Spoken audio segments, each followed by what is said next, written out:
17వ పారా Olympic క్రీడల యొక్క ముగింపు వేడుకలు 2024 సెప్టెంబర్ 8 రోజున ఫ్రాన్స్ రాజధాని ప్యారిస్లో నిర్వహించారు. ఈ క్రీడల్లో మన దేశం నుంచి తొలి స్వర్ణ పతాకాన్ని గెలుపొందిన షూటింగ్ క్రీడాకారిణి అవని లేఖర.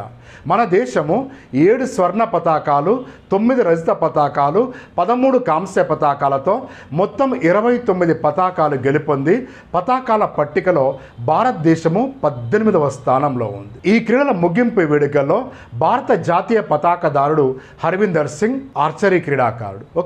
స్త్రీల విభాగం నుంచి ప్రీతి పాల్ అథ్లెటిక్ పాల్గొన్నారు.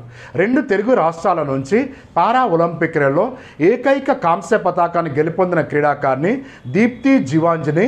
ఈమె మహిళల 400 మీటర్ల T20 విభాగంలో కాంస్య పతాకం గెలుపొందింది. Please subscribe.